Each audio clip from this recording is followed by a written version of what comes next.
제가 표현하는 낱말들을 여러분이 어떤 느낌으로 받아들이시는지 한번 생각해 보시기 바랍니다. 베레아라는 말을 들으면 여러분 어떤 생각이 드십니까? 베레아. 성경 지명입니다. 그리고 다락방 이러면 여러분 어떤 생각이 드세요? 또 신천지 이러면 어떤 생각이 드시나요? 그 다음에 제리 이러면 어떤 생각이 드시죠? 구원 이러면 어떤 생각이 드십니까?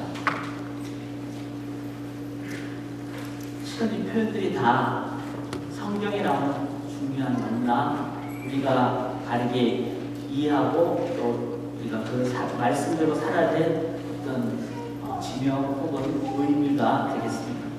그런데 베레아 그러면 베레아라는 어떤 이단의 어떤 모습들이 있죠. 또 다락방 그러면 지나친 또 이단으로 또 그렇게 평가되는 그런 그룹들이 있습니다. 신천지 그룹 이단 이렇게 표현이 되죠. 신천지가 성경에는 어떤 의미죠? 새하늘과 새 땅을 세 글자로 쓰인 거잖아요. 성경의 가장 중요한 표현 중에 하나가 주님 다시 오실 때 새하늘과 새 땅이 되는 그 부분입니다. 재림 그러면은 저는 어감이 그렇게 별로 안 좋아요. 왜냐하면 어릴 때 다녔던 교회 옆에 마리 성도 예수 재림교라는 이단이 있었기 때문에. 그래서 재림 그러면은 이단이라고 생각이 들기가 저한테는 쉽더라고요. 구원 그러면 너무 좋은 말인데 구원파 때문에 구원 그러면은 좀 기분이 좀 쉽지 않은 그런 모습입니다. 사랑하는 여러분, 우리가 성경의 그 본질적인 의미를 다시 좀 저희가 찾아야 됩니다. 성경대로 우리가 말씀을 받는 것이, 그리고 그렇게 살아갈 때 좀 극단적인 그룹이나 이단적인 그룹이 사용하더라도 우리 안 사용하는 것이 아니라 말씀대로 우리가 베레아의 성도의 어떤 모습의 삶을 살아가고 구원의 바른 의미를 살아가고 마가의 다락방이라는 중요한 사랑방이거든요. 셀을 얘기하고 소그룹을 얘기하거든요. 우리가 성경대로 다락방의 그 모습을 갖고 살아갈 때 왜곡된 개념이 다시 잡아지는, 그래서 우리가 리액티브라고 그러죠. 너무 막 그게 민감한 반응으로 안 하고 이게 아니라 그냥 꿋꿋하게 말씀대로 우리가 이해하고 말씀대로 사용하고 나아가는 이 삶을 살아갈 때 지금 왜곡되게 보여지는 그 모습들이 이제는 바르게 보여지게 되리라고 생각을 합니다. 이런 점에서 구원 그랬을 때 어떤 구원파의 어떤 관념을 우리가 생각을 한다든지 아니면은 우리가 혹시 구원에 대해서 왜곡되거나 아니면 제약적으로 아니면 우리 중심적으로 생각하지 않았는가를 우리가 좀 살펴볼 수 있기를 원합니다. 구원의 의미를 내가 이제 천국 가는 그 개념으로 생각한다면 실은 내 중심적인, 물론 내가 천국 가는 거죠. 그러나 그 구원을 나의 어떤 개인적인 차원으로만 생각해서 내가 구원받았으니까 좋다라는 그 의미로만 우리가 구원을 생각한다면 자칫 잘못하면 자기 중심적인 구원관이나 이기적인 구원관이 되기가 쉽습니다. 그리고 구원 그러면은 이제 죽은 다음에 천국 가는 것으로 생각한다면은 일반 시간 개념으로 구원을 생각하기가 쉽죠. 그래서 종말 그러면은 자꾸 이 세상 끝에 또 다른 세상이라는 개념으로 몇 날 몇 시에 종말이 올 것인가 라고 생각하기가 쉬운, 그런 성경을 전체적으로 보면은 성경은 주님의 시간 개념은 하루가 천년 같고 천년이 하루 같고 이렇게 표현을 하듯이 그 하나님의 시간 개념은 우리의 개념하고 다르다는 관점을 생각할 때 구원이라는 것이 죽어서 천국 가는 개념 이상의 어떤 의미가 있겠다라고 우리가 생각하는 것이 필요하다는 것입니다. 그래서 오늘 본문의 이 3장 1절 5절까지 바울 사도가 믿음의 그 결과를 구원으로 우리가 보잖아요. 그런데 그 믿음의 결과인 구원을 얘기하면서 세 번이나 성령과 연관해서 설명을 합니다. 2절하고 보시면은 너희가 성령을 받은 것이 율법의 행위느냐 혹은 듣고 믿음이냐. 자, 성령을 받았다 이렇게 표현합니다. 3절에 보시면은 너희가 이같이 어리석으나 성령으로 시작하였다가 이제는 육체로 마치겠느냐. 성령으로 시작한 것을 또한 구원의 또 다른 의미로 설명을 하죠. 이전에는 성령을 받았다라는 표현을 했고, 지금 3절에는 성령으로 시작을 했다는 표현을 합니다. 5절에는 너에게 성령을 주시고 너희 가운데서 능력을 행하시는 이의 일, 이게 바로 구원의 모습을 얘기하고 있는데, 이것 또한 성령을 주신다는 표현으로 구원을 얘기하고 있습니다. 그럼 어떤 의미인가요? 그러니까 구원 그러면은 이때까지 우리가 들었던 어떤 그 개념으로만 볼 것이 아니라 성경이 말하는 구원의 개념으로 우리가 성경 구원을 이해할 때 우리는 바르게 이해할 뿐만 아니라 또 구원이 갖는 그 성경적인 풍성함을 우리가 누리게 되는 이 삶을 우리가 구원받은 자로서 살아갈 때 실은 하나님께서 기뻐하시죠. 하나님 우리에게 풍성함을 누리라고 구원을 주셨는데 그걸 못 누리고 너무 작게 그리고 너무 힘들게 구원을 받았으면서도 힘들게 산다는 그 참 문제가 되지 않겠습니까? 하나님이 주신 그 능력은 엄청납니다. 제가 그 스마트폰 이런 걸 쓰면서 좀 많이 느껴요. 젊은 친구들은 스마트폰을 다양하게 쓰는데 저는 그런 걸 잘 못하니까 이렇게 작은 기능으로만 쓰더라고요. 그럼 더 많이 잘 쓸 수 있는데 이것만 쓰니까 좀 안타까운 경우가 있습니다. 실은 우리가 그런 영역이 참 많죠. 영적으로 하나님 우리에게 주신 구원을 우리가 온전히 바르게 이해를 할 때 우리는 그 하나님 주신 선물을 너무나 풍요롭게 누릴 수 있는데 그걸 사용 안 하고 잘 몰라서 사용을 안 해서 우리가 너무 이렇게 작게 쓰고 있다면 하나님이 가슴 아파하시겠죠. 우리도 힘들고 그런 의미로 우리가 구원의 의미를 성경에서 말하는 이 성령님께서 말씀하시는 이 연결과 같이 한번 우리가 구원을 나눠볼 수 있기를 원합니다. 먼저 3절 한번 보시면은 너희가 이같이 어리석으냐 성령으로 시작하였다가 이제 육체로 마치겠느냐. 자, 이 표현 자체는 구원을 성령으로 시작하는 것 이렇게 표현을 하는 거죠.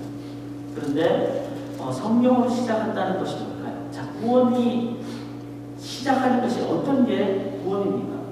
그거는 우리가 시작을 정확하게 근원을 볼 때 분석도 정확하게 할 수 있죠. 성경에서 이제 구원의 반대는 뭐죠? 멸망이잖아요. 멸망은 왜 생겼습니까? 죄 때문에 생겼죠. 그럼 죄의 값은 사망이 이랬습니까? 그럼 죄가 무슨 의미입니까? 죄의 의미는 인간이 피조물이 창조주와 같이 되려고 하는 것. 이 말은 인간이 창조주를 인정 안 하는 것. 그게 죄라고 성경은 얘기를 하고 있습니다. 하나님과 같이 되려고 하는 것. 그것을 죄라고 얘기를 하고 있죠. 우리 자녀들이 부모님과 동급 레벨로 그렇게 생각을 한다면 평생 안 되죠. 이제 혼나는 거죠. 마찬가지로 피조물이 하나님과 같이 되려고 한다는 것은 될 수도 없고 안 되는 그렇게 가는 것이 올바르지 않은 잘못된 것을 얘기합니다. 그거를 성경은 죄라고 얘기를 합니다. 하나님을 알 때 하나님으로 영화롭게 안 하는 것을 성경은 죄라고 얘기를 했습니다. 그러면 구원은 뭘까요?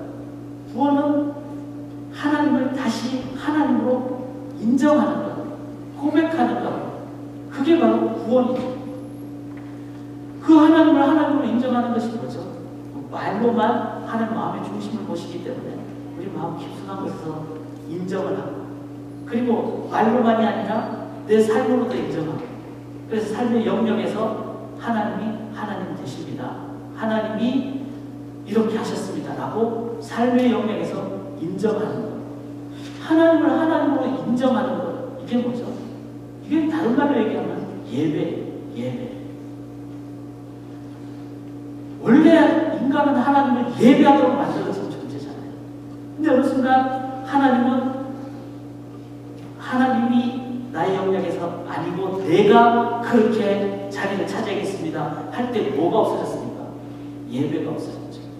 그러니까 죄는 예배가 없는 것입니다. 구원은 내가 구원받았다는 것을 말로가 아니라 진정성 있게 표현한다면 나의 삶에 예배가 있는가, 예배적인 삶을 살아가는 건가. 그게 바로 구원받은 사람의 그 증표의 모습입니다. 그래서 예수님께서 남편이 5명이나 있는 사마리아 여인을 향하여, 이 여인이 남편을 5명 찾았다는 것은 자기 나름대로 구원을 찾으려고 이 남편한테 또 다른 남편한테 좀 인생에 즐거운 것이 있을까, 인생에 의미가 있을까 찾아봐도 없는 것을 깨달은, 그래서 더 이상 이제는 사람 앞에 나가기가 힘든 이 여인에게 예수님께서 구원을 얘기하면서 뭐라고 얘기하시죠? 신령과 진정으로 예배할 때가 오나니, 바로 예배를 얘기하시죠. 구원받은 사람은 하나님을 하나님으로 의지하고 인정하기에 그 모습은 증표가 예배의 모습이 있게 되는 것입니다.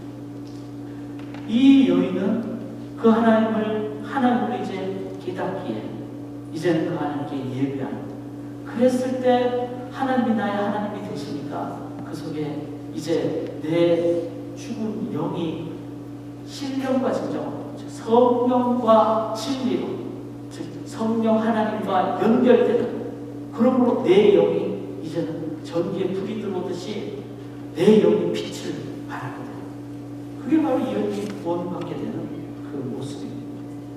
사랑하는 여러분, 구원은 하나님을 하나님으로 인정하는 것이고, 그리고 그 하나님을 하나님으로 의지할 때 그 모습은 예배고, 그 하나님이 예배를 받으실 때 내가 성령과 진리로 이제는 내 영이 깨어나게 됩니다. 그래서 구원받은 기쁨과 능력을 갖게 됩니다. 그래서 하나님께서는 이스라엘 백성들을 출애굽시킬 때 구원받은 백성들이, 이제 출애굽은 구원이잖아요. 구원받은 백성들이 그 구원의 모습을 체험하고 갖도록 하기 위하여 제일 먼저 보내시는 것이 광야죠. 광야는 애굽에 찬란한 문명이 있지 않습니다. 광야는 막 농산물이 풍부한 먹을 것이 있지 않습니다. 광야는 내가 눈에 보이면 갈 수 있는 길이 있지 않습니다. 광야는 틀면 물이 나오는 상수도 시설이 되어 있는 곳이 아닙니다. 광야는 아무것도 없는 곳입니다. 아무것도 없을 때 비로소 내 눈이, 내 마음이 이때까지 너무 눈에 보이는 것, 손을 뻗치면 내 손에 뭔가 주어지는 그것을 내가 붙잡고 의지하고 살았구나. 근데 그것은 썩어 없어질 것이고 시간이 지나면 없어지는, 그리고 그것은 나에게 궁극적인 능력이 되지 않는, 그럼에도 불구하고 내가 그걸 붙잡고 살았구나. 근데 그것은 나에게 진정한 것을 주지 못한다는 것을 깨닫게 됩니다. 누구를 의지해야 될까? 아무것도 없을 때, 그때 비로소 눈을 위로 들립니다. 비로소 하나님을 하나님도 믿고 이것도 믿고 이게 아니라 하나님 외에는 우리는 진정 의지할 곳이 없습니다라는 그 예배를 배우는 것이 바로 광야입니다.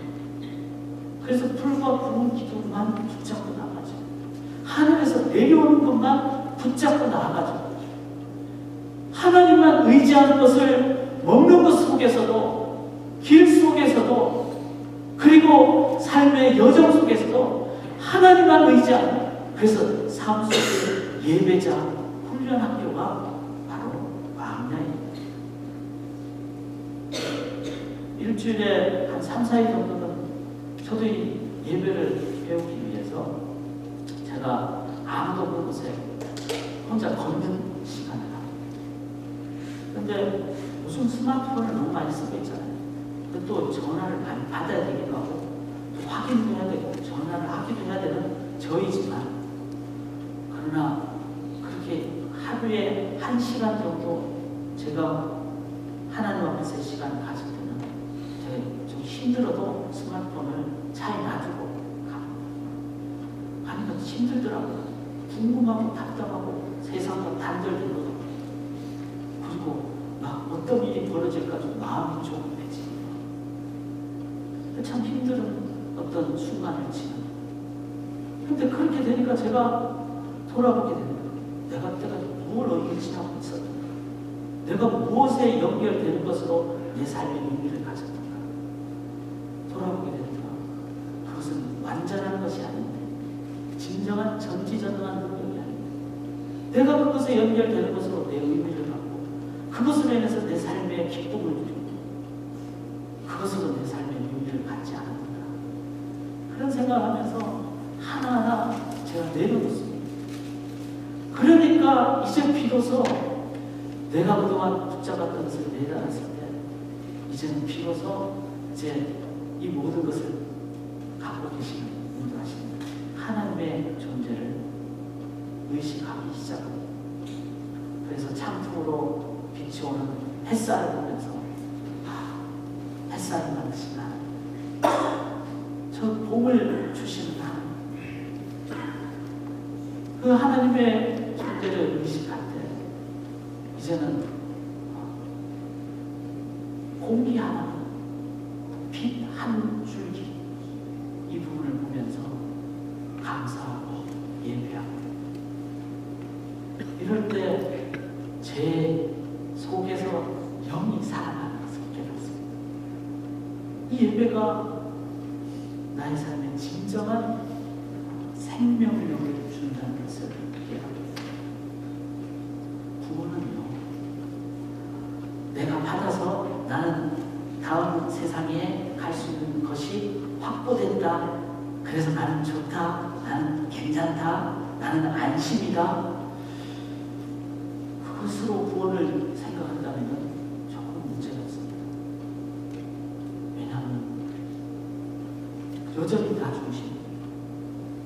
그러나 구원은 내 눈을 들어 하나님을 전적으로 바라보고, 하나님의 하나님이시, 그래서 내 영이 깨어나서 하나님의 영으로의 문제로 그 귀한 생명을 누리게 되는, 그것이 바로 구원의 의미입니다. 그래서 가인과 아벨이 이제 그 안에서 가인의 어떤 범죄로 아벨이 죽고 죄악이 일어났을 때, 하나님께서 그 안에 갈등과 괴로움이 있는 상황 속에 세 번째 자녀를 셋을 주십니다. 셋을 낳은 다음에 그때 백성들이 비로소 여호와의 이름을 불렀더라.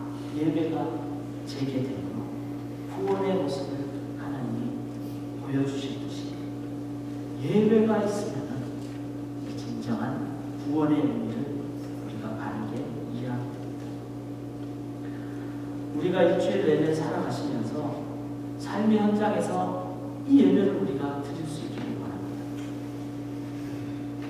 어떤 상황을 맞이하더라도 이것 위에 계시는 하나님을 기억하면서 하나님께 의지하고 또 하나님께 기도하고 나아가실 때, 삶의 어떤 상황이라도 영적인 하나님과의 그 연결이 된다면 우리는 바라보는 시각도 달라지고, 그리고 그로 인해서 갖게 되는 내적인 능력도 달라집니다.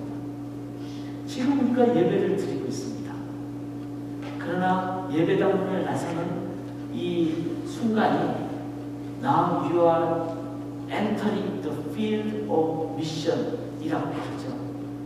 그런데 미션을, 선교를 요즘은 미셔널 라이프, 즉 우리의 삶의 전 영역이 선교사적인 삶을 살아야 된다라고 선교가 다시 재정의되고 있습니다. 이 말은 Now you are entering the field of spiritual worship, 즉 삶의 현장에서 산제사로 우리가 예배를 드리는 예배의 영역으로 나아간다라고 여러분들이 오늘 예배당문을 여시고 집으로 가실 때, 내가 이제는 산제사의 예배자로 나간다, 이 의식으로 살아가신다면 우리는 진짜 구원의 그 능력을 삶의 현장에서 예배자로 살아감으로써 누리게 된다는 것입니다. 이게 바로 3절에 성령으로 시작하였다가 즉 하나님 임재를 우리가 인정하고 하나님을 하나님으로 우리가 믿는 의지하는 그 예배 그 구원으로 나아가는 의미입니다. 구원의 또 다른 의미가 뭔가요? 여기 2절을 보시면은 너희가 성령을 받은 것이 율법 행위로냐 혹은 듣고 믿음으로냐 이렇게 얘기합니다. 즉 성령을 받은 것을 이제는 하나님이 내 안에 계시는 즉 구원의 의미로 설명을 하는데 그것을 또 다르게 표현을 뭐라고 했는가 하면 듣고 믿음으로냐 즉 이 듣는다는 말은 뭘까요? 말씀을 들음으로 믿음을 갖게 돼요. 왜냐하면 그 말씀은 진리의 말씀이고 그 말씀은 성령의 말씀이기에 우리의 생각을 찔러 쪼개 되고 그래서 깨닫게 되고 그리고 그 말씀으로 진리를 붙잡게 되고 그래서 말씀이 육신이 된 예수 그리스도를 내가 믿고 의지할 때 2000년 전에 예수님의 그 구원 사역이 이제는 말씀이 육신이 되는 내 안에 말씀이 살아 움직임으로 내 속에 그 말씀이 역사하는 믿어지게 되고 그리고 그 말씀이 지금 우리의 삶의 존재까지 구원의 능력으로 인도해 주신 바로 성령의 사역은 성령이 기록한 말씀을 우리에게 주심으로 우리가 구원이 일어나고 그 구원의 능력의 삶을 살아가게 된다는 것입니다.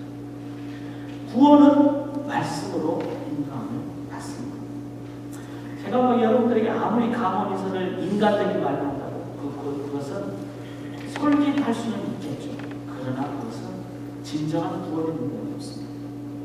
하나님의 말씀으로 내 가슴에 새겨질 때 누가 뭐라 그래도 그 말씀을 성령의 인도하심에 따라서 받게 될 때 이제는 흔들리지 않게 우리가 신앙생활을 하면서 말씀으로 내가 구원에 대한 확증을 하시게 되면은 신앙생활을 하다가 흔들릴 때는 있죠. 몸이 약하면 오늘 교회 갈까 말까 이런 때가 있겠죠. 또 그러다 보면은 뭐 마음에 어떤 부담이 될 때도 있고 상처를 입을 때도 있고 그럴 때가 있겠죠. 그런데 그래도 내가 배교를 하지 않습니다. 왜? 말씀으로 시작했기 때문에 그 말씀의 닷은 흔들릴 때 가장 굳건한 닷이기 때문에 폭풍이 와도 그 말씀의 닷 때문에 견고하게 서가게 된다는 것입니다. 다른 것으로 구원받았다면 받을 수도 없지만 그것은 위험한 것입니다. 그러나 말씀으로 내가 심령이 찔러 쪼개받고 그 말씀으로 확증된 구원은 그 말씀이 영원하기에 성령께서 역사하시기에 내가 흔들려도 다시 돌아오게 되는 닷의 역할을 하게 된다는 것입니다. 성령은 말씀을 기록한 분이십니다. 그래서 저희가 부활절 지냈습니다. 부활절 이후에 오순절이 되면은 순이란 말이 10이고 5는 5잖아요. 10 곱하기 5가 오순절이죠. 이 오순절이 바로 성령 강림절입니다. 그런데 이 성령 강림절이 유대인들은 모세가 율법을 광야에서 받은 때를 기념해서 만든 그때 오순절, 즉 6월절 이후의 오순절이 바로 우리가 말하는 초실절 혹은 맥추절이라고 합니다. 맥추라는 말은 맥주절이 아니고요. 맥추절은 보리맥 추수할 추자, 즉 보리를 처음으로 추수한 때입니다. 그러니까 초실, 첫 열매를 거둔 때는 얘기예요. 그때부터 이제 계속 추수가 되니까 첫 열매입니다. 두 가지 의미가 있는데 그 첫 열매를 받은 그 초실절을 유대인들은 바로 시내산에서 모세가 하나님의 말씀을 받은 때로 여겼습니다. 그래서 초실절이 되면은 밤새워서 유대인들은 토라를 읽습니다. 그리고 내가 앞으로 살아가는데 말씀 붙잡고 살아가야지. 이것이 유대인들이 가졌던 초실절 맥주절의 의미입니다. 그런데 그 초실절 맥주절에 누가 오셨는가 하면 6월절 이후에 예수님이 이제는 내가 떠나야 보혜사 성령께서 오신다.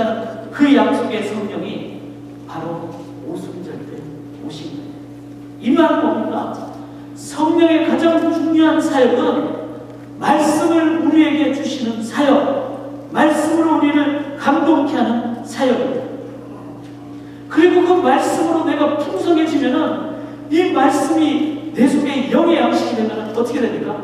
이제는 내가 사람들에게 풍성하기 때문에 다가가게 됩니다. 초실, 첫 열매의 의미는 뭐죠? 그것으로 내가 먹고 사는 게 아니에요. 열매는 그 다음에 뿌려서 100배, 60배, 30배를 맺는 그 다음 단계로 가기 위한 열매라는 거예요. 그 초실의 의미는. 성령은 우리 속에 말씀의 능력을 주고 그로 인해서 성령에 의해서 내가 풍성해지니까 내가 이제는 하나님의 삐라리 되는, 나아가게 되는 그 역할. 그래서 초실절로 3대 절기가 끝나는 것이 아니라 초실절은 마지막 수장절을 가는 전 단계라는 거예요. 그래서 말씀으로 인도함 받는 것은 성령으로, 즉 구원받은 백성이 갖는 세상이 줄 수 없는 특권입니다. 제 개인적으로 성격이 심약합니다. 그러나 아무리 제가 심약하고 그래도 제가 누구 앞에서도 이 영역 하나만큼은 내가 물러설 수 없는 영역이 있습니다. 그것은 말씀에 대한 영역. 하나님의 말씀에 반대되거나 말씀을 왜곡하거나 여기에 대해서는 그 누구 앞에서도 제가 굴하지 않고 제가 강하게 주장할 수 있습니다. 왜? 말씀이 제 인생에 가장 중요한 뿌리 역할을 하고 있기 때문에. 중학교 1학년 때 말씀을 읽으면서 하나님의 진리를 깨달았을 때 그때 이후부터 제 인생관이 말씀만이 삶의 가장 중요한 의지와 노력의 의미다라는 것을 깨닫게 됐습니다. 선한 싸움을 싸우라는 디모데후서 6장 12절의 말씀을 중학교 1학년 때 읽으면서 데모나 폭력이나 다 정의를 부르짖기 위해서 필요할 수 있어요.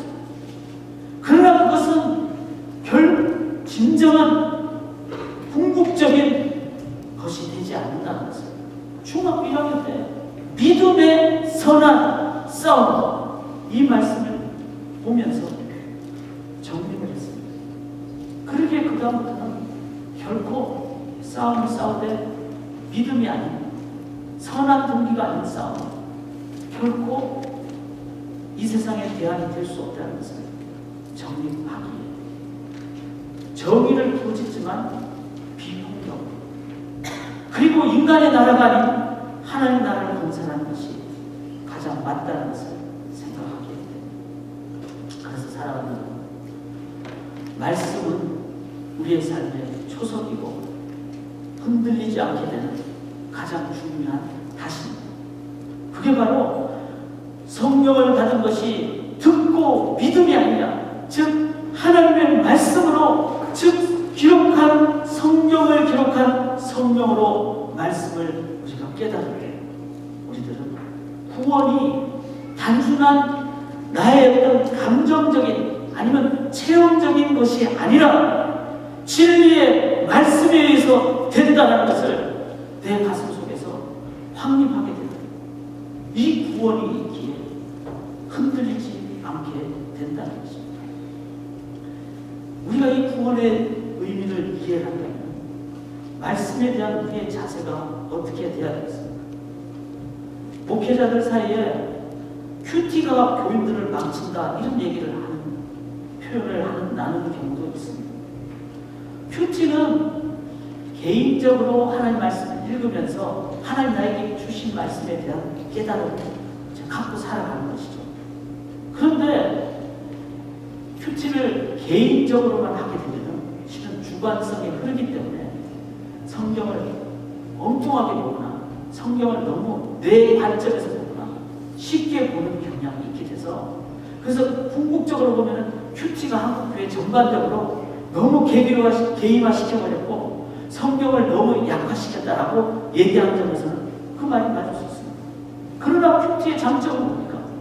그것은 그동안 너무 목회자가 선포만 하는 것에 대해서 성경도 너무 수동적으로 받는 여기를 넘어서 이제는 내가 하는 말씀을 붙잡겠다는 내 개인이 하나님의 말씀 앞으로 나가는 이 부분은 한국교회 큐티가 좀 아주 중요한 놀라운 그 업적입니다. 이 부분이 같이 균형을 잡아야 되겠죠. 내가 하나님의 말씀을 붙잡는 이거 목사의 말에서만 나가는 것이 아니라 성도님들이 중세도 아니고 지금 타락한 시대가 아닌데 왜 남의 말만 듣는 것으로 다 하는 것이 아니라 성도님들 한 분 한 분이 내가 말씀하고 나간 이 부분 잡아야 되고, 그러나 주관성에 흐르는 것이 아니라 말씀을 정확하게 관찰하고 해석하는 진지한 노력, 이 두 가지가 같이 갈 때 구원의 확립을 우리는 온전하게 행할 수가 있습니다. 이 진지한 작업이 우리 안에 있을 때 여러분 구원을 더 확정하게 되고 구원의 깊이를 깨닫게 되고 구원의 그 넓이를 보게 됩니다. 흔들리지 않고 성령을 의지함으로 말씀의 인도함을 받으시고 그로 인해서 구원의 그 경광을 우리들이 삶 속에서 갖고 살아가시는 성도님들 되시기를 바랍니다. 지금 구원을 성령으로 두 가지를 설명을 했습니다. 그 다음에 마지막 5절에 세 번째 성령으로 구원을 설명을 하시죠. 근데 성령의 사역이 이것만 있을까요? 그것만 있지 않습니다. 성령의 사역이 너무나 커요. 그래서 말씀으로 계속 나가기를 원하되 세 번째인 5절에 너에게 성령을 주시고 이렇게 나옵니다. 이 말은 성령으로 우리가 부음을 받는 이 원어적인 의미가 현재 분사형입니다. 이 말은 계속해서 주어진다는 것입니다. 너희에게 성령을 주시고, 이 말은 한번 시작한 것으로 끝나는 것이 아니라 연결이 되기 때문에 계속해서 성령으로 인도함 받는 것을, 그게 구원의 의미라고 설명을 하고 있습니다. 그래서 계속 제공해 주시고 지원해 주시는 이 성령의 사역, 이 사역이 뭘까요? 성령은 영이잖아요. 시간과 공간을 초월합니다. 그래서 어느 상황에서나 성령이 부어주시는 것이 계속된다는 거죠. 그래서 내가 어디를 가든지 성령으로 계속 연결돼요. 이 계속되는 연결 관계로 인해서 갖게 되는 것이 뭐죠? 이게 바로 성화예요. 구원은 시점을 얘기하는 것이 뿐만 아니라 구원은 관계를 얘기하기에 관계는 계속성을 얘기하잖아요. 그러므로 성령으로 계속 인도함을 받을 때 우리는 계속해서 성령께서 주시는 그 열매야, 은사, 충만함으로 인도함을 받게 될 때 우리들은 성령의 그 인도함에 의한 성화의 모습, 거룩의 모습, 이게 바로 구원이 의미라는 것입니다. 우리가 이 구원의 의미를 기억하고 나아가실 때 교회는 거룩을 이제는 이룩할 수가 있습니다. 어쩌면 이 부분에 대한 개념이 없기에 교회가 너무나 오래된 유치원생인 모습이 아닙니다. 유치원생은 1년이나 2년 하면 올라가야 돼요. 그런데 재수하고 삼수하고 십수하고 교회를 막 10년을 다녔는데도 아직 유치원적인 모습을 갖는다. 이런 거죠.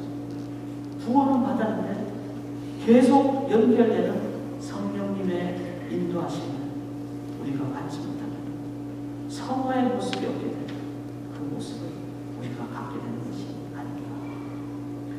성령님을 계속 의지한다는 것은 뭐죠? 쉬지 말고 기도하는 것입니다. 그래서 모든 상황을 놓고 기도하죠. 그리고 모든 상황 가운데 말씀으로 계속 인도합니다. 그래서 저희가 교회에서 볼 때 우리가 뭐가 부족합니까? 솔직하게 믿었습니다. 구원을 천국 간다는 것은 다 자신 있게 얘기하는 거예요. 근데 당신 정말 생활을 잘하고 있습니까? 하면 다 잘 부족한 거예요. 하나님의 말씀이 1189장 적혀있는 이유는 이 안에 우리의 내면 깊숙한 것, 돈 쓰는 문제, 시간 사용하는 문제, 사람이 나한테 막 나쁜 말을 했을 때 내가 어떻게 대하는가, 모든 우리의 삶의 모든 영역이 다 담겨져 있어요. 성령께서 기록한 이 말씀을 계속해서 우리가 읽음으로 구원의 그 능력을 우리 속에 계속 갖고 거룩의 모습으로 가는 모습이 있으면요, 실은 믿지 않는 사람들이 예수 믿는 사람들 보면서 구원을 매력적인 것으로 봤고 전도는 저절로 되게 돼 있어요. 그러나 우리가 성령의 사역에 의한 구원 개념으로 이해하지 못할 때 우리는 구원을 너무나 작은 영역으로만 우리가 갖고 있는 10년 된 유치원생처럼 그런 모습을 갖고 있게 되는 것이 아닌가 하고, 그래서 우리가 계속 주의 성령을 의지하며 인도함을 받는 말씀과 기도로 인도함을 받는 저희들이 될 수 있기를 원합니다. 제가 대학교 다닐 때 같은 과 학생한테 제가 예수님을 증거했어요. 교회 좀 다니더라고요. 기독교인이 되는 것은 참 귀한 것이라고. 그랬을 때 그 친구가 하는 얘기가 지금도 기억나요. 자기들이 이때까지 봤던 기독교인들은 다 이기적인 거야. 그럴 수밖에 없지 않겠습니까? 구원을 천국 가는 것으로 생각하고, 구원을 죽어도 영원히 사는 보장된 어떤 나의